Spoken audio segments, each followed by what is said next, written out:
فيلمنا بيبدأ مع الجماعة دول وهم بيلبسوا قناع وبينزلوا بالمسدسات وبيروحوا للعربية ويضربوا البنت اللي فيها وبيحاولوا ياخدوا العربية، لكن بتمسك في الراجل وبترميه على الأرض. لكن بيجي التاني وبيلبسها في العربية وبيخلي ودنها تصفر. وبعد ما بتفوق في المستشفى بتروح للمعبد وبيجي لها الراجل ده وبيقول لها انت بقالك شهرين ما بتجيش تعبد الصنم الأهبل ده.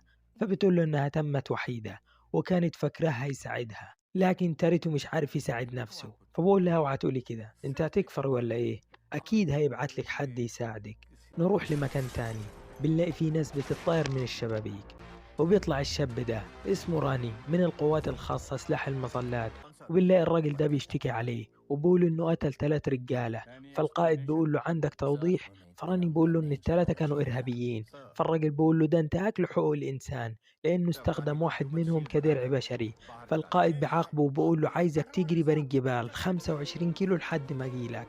ولما بيروح المعسكر صاحبه بيقول له تليفونك ما بطلش رن من الصبح، وبيلاقي المتصل سايب رسالة صوتية بتقول له مرحبا روني، أنا نيها، بتصل بيك بعد 4 سنين، لو لسه الرقم ده معاك اتصل عليا. فصاحبه بيقول له اوعى تتصل بيها، لسه دلوقتي فاكراك بعد المدة دي. فبيطلع صورها من شنطته وبيفتكر الذكريات وبروح للقائد وبقول له انه هو عايز اجازة. فالقائد بيقول له انا انقذتك من التحقيقات امبارح ودلوقتي عايز اجازة. فروني بيقول له انا ما خدتش اجازة من 4 سنين، عايز اسبوع واحد بس. فالقائد بيقول له قدامك 7 ايام، اليوم الثامن تكون قدامي. وهو على الطريق بيفتكر الذكريات وكيف اتعرف على نيها، ان صاحبتها جابت رقمه ورنت عليه. فبقول لها اسمك ايه؟ فبتقول له هو انت بتتكلم مع اي بنت علشان قالت لك اسمها حتى لو ما تعرفهاش؟ فبقول لها هو انتوا تفتكروا نفسكم بنات؟ فنيها بتاخد التليفون وبتقول له هو انت فاكر نفسك مايكل جوردن؟ روح العب بالكرة بتاعتك بعيد. فبقول لها انت اللي متصلة. فبتقول له دي صاحبتي الغبية، وانت محظوظ انك عرفت تتكلم معايا، والا فالشباب اللي زيك ما بيقدروش يبصوا في وشي حتى. فبقول لها ياه، هو انت وشك وحش للدرجة دي؟ فبتقول له وحش؟ ده انت لو شفت صورتي بس هتقع في حبي. فبخبط على كتفه وبقول لها خلينا نقرب، وبتلف ليه وبيتنحوا في وش بعض. نرجع بقى للواقع. نرجع للواقع بنلاقيه وصل الكافيه وبيلاقيها فبيسلم عليها وبقول لها ايه اللي في وشك ده؟ فبتقول له حاجات حصلت كتير. فبتسأله انت اتجوزت؟ فبقول لها لا. وانتي عندك اولاد؟ فبتقول له انها عندها بنت واحدة. فبقول لها انت افتكرتيني بعد 4 سنين وقلت ان في حاجة مهمة وما قلتهاش في التلفون. فبتقول له انها محتاجة مساعدته، وبتحكي له انها كان اول يوم دراسة لبنتها وما كانتش البنت عايزة تمشي، ورحنا متأخرين ساعة وهي في العربية. بتقول لها انت مستعدة؟ فالبنت بتقول لها لا. فبتقول لها خدي العروسة بتاعتك معاكي وانت هتتبسطي. فبيحصل الحادث وبياخدوا العربية. فالبنت بتقول له حياتي اتشقلبت، هتساعدني ان الاقي البنت؟ فبيروح لمعرض عربيات علشان يأجر عربية، وبياخد العربية وبروح لنيها وبتقول له انها كانت فاقدة الامل. وساعتها انت اللي خطرت على بالي وانت وعدتني انك هتكون جنبي لما احتاجك، واليوم انا محتاجاك انك ترجع لي بنتي. وبتوري له صورتها وهي اسمها ريا وبتقول له سألت كل الناس. فبقول لها طيب وراجلك؟ فبتقول له مش عارف يعمل ايه. فبقول لها طيب والشرطة؟ فبتقول له ما لقوش اي حاجة. فبقول لها تعالي نروح اسم الشرطة. فلما بيدخلوا الضابط بشوفها بينادي عليها وبقول للمساعد بتاعه هات الملف بتاعها علشان توقع عليه، لأنها نسيت توقع عليه. فاروني بيشوف الملف لكن الضابط بياخده منه وبقول له انت فاكر نفسك في مكتب عامة؟ انت مين؟ فاروني بيقول له انا صاحبها. فالضابط بيسألها وبقول لها ايه القصة اللي انت قلتها له؟ فاروني بيقول له دي مش قصة، دي حقيقة، بنتها ضاعت وانتوا ما عملتوش اي حاجة. فالضابط بيقول لها ان احنا ما نعرفش نعمل اي حاجة رسمية في القضية، لكن ربنا هيساعدك علشان تلاقي بنتك. وبيخبط رجله في رجلها. فاروني بيقول له رجع رجلك بدل ما توحشك. فالضابط بيقول هو نسي هو فين؟ فبقوم له روني وبيديله بوكس بيطير سنانه، والدنيا مغبشة عند الضابط. وبروح له يقول له انت كيف تتجرأ وتمد ايدك عليا؟ فروني بيكسر له دراعه وبيضرب الثاني والثالث مع الرابع وبيكسر بيه الترابيزة وبيضربه بالكرسي. فبيتنادي عليه فبيسكت وهم بيمسكوه. وبعد كده بينزلوا دق فيه يمين وشمال. فبيلاحظوا ان في اثر طلع في ظهره وبيجي عسكري وبقول له ده طلع جندي في الجيش. فالضابط بقول له ما قلتش ليه ما كناش عذبناك كده؟ فاروني بقول له ده مجرد تحمية بالنسبة لي. فالضابط بقول له دي منطقتي، محدش هيقدر ينقذك مني.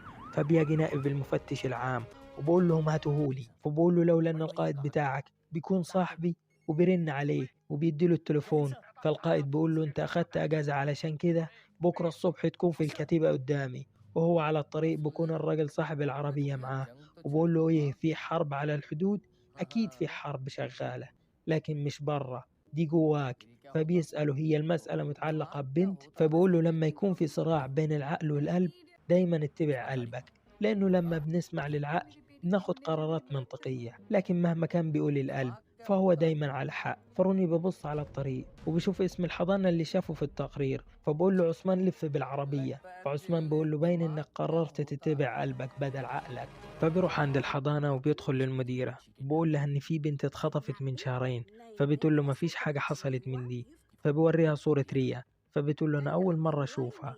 فبيطلع من عندها، بروح للبيت اللي قصاد الحضانة وبيسأله، لكن الراجل بيقول له معرفش، وبقول للأمن يمشيه من هنا. فهو بيبص على الباب بيلاحظ إن في كاميرات، وبيروح عند نيها وبقول لها إنه راح المدرسة وقابل المديرة، لكن قالت له ما تعرفش حاجة. فنيها بتقول له: أكيد هي قالت كده علشان ما تتورطش في حاجة. فبقول لها: لو شفت الخطفين هتعرفيهم؟ فبتقول له: هم كانوا مقنعين. فبقول لها: طيب عايز صورة للبنت؟ فبتقول له: ما عنديش صورة ليها. فبقول لها: على التليفون أو السوشيال ميديا أو حتى عند أصحابكم؟ فبتقول له: راجلي ما عندوش أصحاب ولا بيحب السوشيال ميديا ولا بيخلينا نصورها. وهي بتبص من البلكونة بتلاقي عربية أخو جوزها داخلة من البوابة، فبتقول له: لازم تمشي دلوقتي علشان ما تعمليش مشاكل. فبيطلع وبيقابل ساني في الجراج، وبيطلع ساني عند نيها وبيدخل وبيقول لها: في حد هنا؟ وبيقول لها: أخويا قال لي خلي بالك منها، ما يعرفش إن أنا بحب أبص عليك أصلا. وبيقول لها: أنا بهزر. وبقول لها: امبارح أنا شربت لحد ما الدنيا لفت بيا. فبتقول له: أخوك لو عرف هيتضايق منك. فبقول لها: ومين اللي هيقول له؟ فبتدخل جوه وهو بيطلع علبة البودرة وبيشد له سطرين، فبتيجي وبتلاقي خشمه بيجيب دم.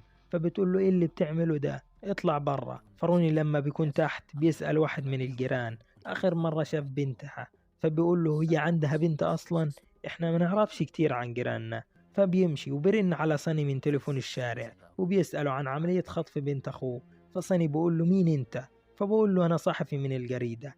فصني بيقفل في وشه السكة، فصاحبه بيلاقيه وبيعزمه على الفرح. وهو في الفرح بيخبط في واحد سكران وبيقع منه الكارنيه بتاعه، وبيلاقي إنه شرطي. فبيروح عند البيت اللي قصاد المدرسة، فالراجل بيقول له: لو جيت هنا تاني هبلغ الشرطة. فروني بيطلع الكارنيه وبقول له: عايز أشوف الكاميرات دلوقتي. وبيجيب على كمبيوتر الكاميرات يوم الخطف، فبيلاقي إن في 3 ساعات مقطوعة. وبيبص في التسجيل اليوم اللي قبله، فبيلاقي إن ساني نازل من عربيته.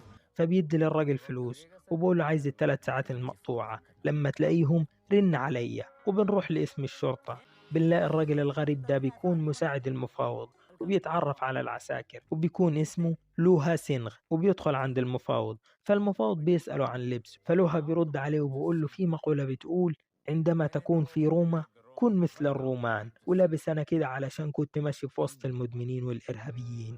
ولوها بيحب يتصور على طول، فبياخد صورة مع المفاوض. ونروح عند راني بيكون ماشي ورا ساني ورجالته وهم بيسلموا المخدرات لناس، فبيمشي ورا 2 من الرجالة، فبيلاقي عثمان بيسلمهم شنطة الهيروين وبياخد الفلوس. فبيمشي ورا الاتنين وبيشلفطهم وبيسألهم عن ريا، فما بيعرفوهاش. وبعد كده بيروح عند عثمان المحل وبيسألوا عن الناس اللي سلمهم الشنطة، فبقول له: ده الناس كانوا تايهين وهو دلهم على الطريق. فروني بيقول له: أعطاك كل الفلوس دي؟ وبعد كده بيسألوا عن ساني، فعثمان بيقول له: قبل ما تخطي خطوة احسب حسابها. فراني بيقول له: ده أنا ضربت الرجالة مش خطيت خطوة بس. فعثمان بيقول له: ده أنت هتلاقي 20 راجل هنا دلوقتي بيدوروا عليك. فالرجالة بتاجي وبتقول له: أنت كنت ماشي ورانا ليه؟ فعثمان بيقول لهم: ده كان ماشي ورايا أنا، ملوش دعوة بيكو، والراجل ده معايا. فالراجل بيقول له: المرة الجاية لو شفتك هقتلك. فعثمان بيقول له: أنت عايز إيه؟ فروني بيقول له: بدور على البنت اللي في الصورة. فبقول له: معرفش عنها حاجة وانساها، أنا خايف عليك. فراني بيقول له: أنت تعرفني من 4 أيام بس وخايف عليا، أما نعرف أمها من سنين، فتخيل أنا قلقان عليها قد كيف. وبروح للأوتيل وبيلاقي الشرطي اللي خد الكارنيه بتاعه وبقول له: كارنيهاتنا اتبدلت. ولما بيدخل الأوضة بيلاقي اتصال جاي له من الصحفي اللي هياخد الصورة علشان ينشرها، بحط مكافأة على اللي يدل عليها. فبيرن عليه واحد وروني بيقول له لو معلوماتك صحيحة هديك الفلوس. فالراجل بيقول له أنا مش عايز فلوس، ولكن أنا عايز أعرف إن بنتي هترجع لي ولا لأ. فبيتقابلوا في كافيه وبنلاقي الاتنين دول مراقبين المكان من رجال الصني. فروني بيدخل وبيقعد مع الراجل، والراجل بيوري له ألبوم الصور بتاع البنت وإنها اتخطفت من 6 أشهر. فراني بيقول له أنت مش في أي صورة ليه؟ فالراجل بيقول له لأن أنا اللي كنت بصورها، وبوري له شهادة ميلادها. فبيجي له تليفون وبيكون راجل نيها وعايز يشوفه في المكتب بتاعه. فروني بيسيب الراجل ويمشي ويوصل المكتب وبوري له الكارنيه بتاع الضابط. فالراجل بيسأله ليه أعلن عن حدث الاختطاف، فبقول له إنه يعرف نيها من زمان وهي طلبت مساعدته. فالراجل بيقول له أنا لسه راجع من دبي دلوقتي واتصدمت لما لقيت الخبر. فروني بيقول له اتصدمت؟ فالراجل بيقول له لأننا ما عندناش بنت أساسا. فروني بيقول له كيف؟ فالراجل بيقول له في يوم 7 فبراير اتعرضت نيها للسرقة وضربوها على راسها، فقعدت في غيبوبة 10 أيام، ولما فاقت سألت لي عن بنت اسمها ريا، وتمت تسأل الناس، وساعتها لقيت في الجريدة بنت ضايعة من أهلها، فاتصلت بيهم وقلت لهم دي بنتي، والأطباء شخصوا حالة نيها باضطراب ما بعد الصدمة. فبعد كده وهو طالع من المكتب بيجي له تليفون من الحارس وبيقول له إنه جاب الجزء اللي ناقص. فبيمشي له وبيلاقي الفيديو إن العربية كانت فاضية. فبيروح له وبقول له المديرة ما تعرفش حاجة والشرطة ما لقيتهاش، حتى تسجيلات الكاميرات ما كانش حد معاكي في العربية. فبتقول له البنت كانت متخبية في المقعد الخلفي. فبيتعصب وبقول لها ما سرقوش بنتك، ولكن دول اخذوا العربية بتاعتي، وبيرمي المفاتيح وبقول لها انه قابل راجلها وقال له ان هم ما عندهمش اولاد اصلا. فبتقول له كله كذب، وبقول لها انت ما كانش عندك طفل اصلا. فبتقول له امشي وسيبني لوحدي. فبيمشي ياخد المفاتيح وبيشوف علامات نمو البنت على الحيطة اللي كانت بتحددها نيها، وبيعرف ان نيها بتقول الحقيقة. وبيبص وراه فبيلاقيها رمت نفسها من البلكونة. وبعد كده بيجي المحقق وبيتكلم مع راجل نيها، ولما بيطلع بيسأله الضابط وبقول له يا ترى هو بيقول الحقيقة؟ فبقول له كنت بدور عن الكذب في عينيه. فالضابط بقول له يا ترى لقيته؟ فبقول له الراجل ده مليان كذب. وهم نازلين بيلاقوا كاميرا، فبقول لهم فرغوها وهاتوا لي اللي فيها. وهو على مكتبه بيجي له عسكري وبقول له اخر مكالمة كانت مع روني. ونروح عند روني بنلاقي عثمان قاله بقول له صورة البنت اللي ورتها لي وسألتني عليها شفتها عند ساني وانا كدبت علشان كنت خايف منه. ونلاقي الاتنين اللي كانوا بيراقبوه جو الفندق، وروني وعثمان وهم في الطريق بيلاقوا صريخ. فبيشوفوا ايه اللي حصل، بيلاقي الضابط مشنوق لانهم يفتكروه هو. فروني بول قبل ما يحصل حاجة لازم نوصل لساني. وهم في الاسانسير بيركبوا مع الرجلين اللي قتلوا الضابط، والمجرم بيجيله اتصال وبقول له انت قتلت الراجل الغلط. وروني بيجيله تليفون من لوها سينغ وبقول له انت فين؟ فروني بقول له في الفندق. فالضابط بقول له خليك مكانك وانا جاي لك. وبيروح روني عند صني وبيمسكوا، لكن رجالته بتحوشوا عنه. لكن على مين؟ وبينزل روني فيهم تخطيط، وبعد كده بيجروا ورا بعض في الطريق. وروني بينزل دق فيه والحكومة بتيجي وتمسكهم. وروني في الحجز بقول لهم انتم ما بتمسكوش غير الابرياء، وانتم بتستعرضوا قوتكم قدام الناس بعد ما بتأيدوهم. وبقول له اديني فرصة واحدة وانا هوريك قوة الجندي الحقيقي. فلوها بيرمي الملف اللي معاه وبيدخل له وبيمسك روني وبيحك وشه على الحديد. فبعد كده روني بيمسكه وبيرميه على الارض، وهنا بيدخل العساكر ويمسكوه. وبعد كده المفاوض، وروني بيقول لهم انتوا خدتوا رشوة قد كيف؟ فالمفاوض بيقول له انت عايز ايه؟ فروني بيقول له تمسكوا ساني هو اللي خطف البنت. فالمفاوض بيقول له عندك دليل؟ فبرد عليه روني وبقول له ايوه. بيجيبوا عثمان، فالمفاوض بيسأله انت شفت ريا عند ساني؟ فعثمان بيقول له انا كنت عند ساني وبعد كده لقيت رجالته جابوها، وبعد كده نروح عند ساني. فلوها بيقول له انا هدخل له. فالمفاوض بيقول له سيبهولي انا. وبيدخل عند صني وبيقول له ريا فين؟ فصني بيقول له ما اعرفش. انت بتتكلم عن ايه؟ فلوها بيقول ان المفاوض ما عندوش فكرة في التعامل. فالمفاوض بيقول له بنت اخوه. فصني بيقول له افتكرت. وبيقعد يدور عليها في هدومه، بيقول له ممكن تكون في الجبل اللي ورا. وبعد كده بيتعصب صني. فلوها بيدخل له وبيقول له اعترف، وبيديله واحدة كده على الماشي بس عجبتني. فالمفاوض بيقول له لوها ما تتدخلش يطلع. فلوها بيقول له ما تتحركش. فالمفاوض بيقول له بتعمل ايه؟ فبقول له اوعى تتحرك. بالله ان صني مسك المسدس ورفعوا عليهم، وبقول لهم انتوا كده كده هتقتلوني ولكن سيبوني امشي، وبيضرب طلقه في السقف. فالمفاوض بقول له نزل السلاح، ولكن ما بيسمعش الكلام. فالمفاوض بيديله طلقتين في صدره، وبيدخل روني وبيضبح عليه. بقول له فين البنت؟ وبعد كده في مكتب المفاوض بقول له انت لازم تتحكم في غضبك. فروني بقول له انا عايز اخد بطاري، هاتوا راجل نيها وهو اكيد متورط في ده. فبقول له احنا ما بنمشيش ورا الشك، ولكن لازم أن يكون في دليل. وبعد كده بيجي له تليفون بقول له انا بعت لك حاجه اعملها تمام. وبعد كده المفاوض بقول له روني اوعى تعمل اي خطوة غلط توقع نفسك وتعرض القضية للخطر. وبقول له انا مش عارف مين في الاسم اللي متورط في الحاجة دي، ولكن اديني 12 ساعة وتأكد اني هحل القضية، ولكن ثق فيا. وبيطلع روني نروح عند عثمان، بنلاقي بيقفل الجراج وبيقولوا الاتنين المجرمين، وبيسحب واحد فيهم وبيكسر له رجله والتاني بيكسر له دراعه. وفي الوقت ده بيجي روني وبقول له مين اللي عملوا فيك كده؟ بقول له الاتنين، ولكن واحد بيخنقه بسلسلة من حديد وبعد كده بيختفي، والتاني بيضربه ويختفي، وبنلاقيهم بيناولوا يمين وشمال. لكن بعد كده بيضربهم وبيشيل البرميل وبيضربوا فيه والأنبوبة وبيضربوا بيها، ويمسك دراع واحد فيهم وببص على عثمان، وعثمان بيقول له خلص وبيملص له دراعه، وبروح للتاني وبيكسر له رجله. لما بروح عند عثمان بيلاقي خلاص جه وقته وبيتكل على الله، وبتجي الواحد من المجرمين رسالة وبيفتحها وبيلاقي صورته لما كان عند المفاوض، وبيمسكه وبيقول له فين المفاوض؟ فبقول له على الحدود في وسط الغابة وفي رجالة مسلحين. وبنلاقي في وسط الكلام ده كله المفاوض، وبقول في التليفون إن البضاعة توصل المينا بكرة. نروح عند لوها سينغ، بنلاقيه بيفرغ الكاميرات وبيلاقي راني وهو نازل من بيت نيها، وياخد الرجالة وبيقابله راني وهو ماشي للمفاوض. بيعدي من وسط العربيات وبياخد الضابط معاه وبيطيروا في الغابة. تفتكروا إنه يموت؟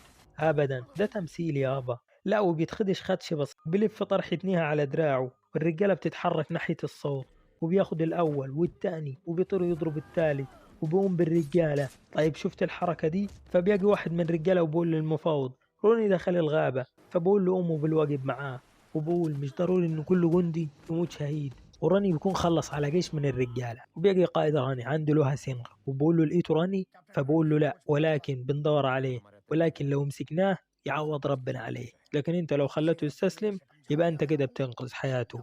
فبقول له انا مش جاي علشان انقذه منكم، ولكن علشان انقذكم منه، لان راني بيسوي جيش كامل فحرصوا منه. وبنلاقي راني دخل مخزن السلاح وبياخد انابل على سكاكين وسلاحين، وبعد كده بيولع فيه، وبنلاقي 200 واحد بيجروا ناحيته وهو بالأسلحة. فلما بيخلص بيضرب بالأنابل وبيقتل فيهم. فبقولوا للمفاوض ما فيش حد عارف يوقفه، فبقول لهم طلعوا الطيارات، وبتجي طيارتين فبيجري عليها وبيطير وبيضرب الاتنين فبيوقعهم، ولكن واحد كان هيوقعه ولكن بيتفاداها. بصوا الحركة دي عجبتني. وبعد كده بيمسك البكرة وبيضرب بيها الطيارة التانية فبتتدمر، وبيقتل الطيار وبيدمر المكان كله.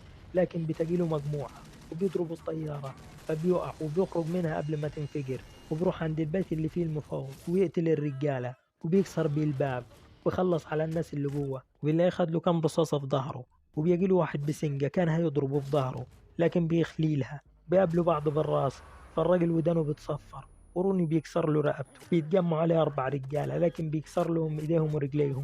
بنلاقي الراجل اللي قابله في الكافيه بيقول له انت كنت قلت ان البنت بنتك صح؟ وبيديله واحدة وبقول له دلوقتي مش هتبقى اب تاني، وبيكسر له رقبته. وبيلاقي رصاصة جات له من ظهره، وبيكون اللي ضربه المفاوض وبيتحرك له فبيضرب المفاوض، ولكن راني بيمسك ايده وبوقع السلاح منها، لكن المفاوض بيحط صباعه مكان الطلقة وبيضربه وبيكسر عليه الترابيزة والكرسي ويرميه على الأرض وبيقعد على قصاده. وبقول له أنا حذرتك لكن أنت عايز إيه؟ فبقول له ريا. فالمفاوض بقول له هي عايشة، عايز حاجة تانية؟ وبيقعد يحكي معاه. بقول له إنه زهق من الوظيفة وكان عايز فلوس ولقي الفرصة عن طريق ريا، وبيفتكر لما راح عند صني وبقول له فين البضاعة، فلما بيشوفها بيقول له وصلها بعد 3 أيام. وهو طالع بيسمع صوت ريا فبيدخل وبيلاقي راجل حاطط السلاح على دماغها فبيقتله، وبوجه السلاح ناحية صني وبياخده يوديه لشنكر. فبيقول لصني الحاجة الوحيدة اللي طلبتها منك معرفتش تنفذها. فالمفوض بيقول له تقصد ايه؟ فبقول له كل حاجة تمت كانت تحت علمي. فالمفوض بيقول لراني ما تقدرش تعيش حياتك زي ما انت عايز لو ما كانش معاك الفلوس الكافية، ولما بتمتلك الفلوس هتطمع في الزيادة. نروح عندهم بقول لهم انا ملياش دعوة بالبنت، لكن اللي يهمني الشحنة اللي هتوصل عن طريق شركتكم.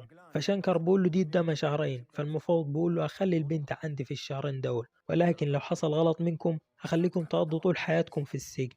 وبقول لراني هو كان بيكره زوجته وكان عايز يطلعها مجنونة، ما كانش عايز يخطف ريا ولكن كان عايز يقتلها ومحى أي أثر ليها. ومشي للجيران وقرايبه وقال لهم إن الأطباء بيقولوا إنها ما تقدرش تستحمل إن بنتها ماتت، فهنقول إن ما كانش في بنت أصلا.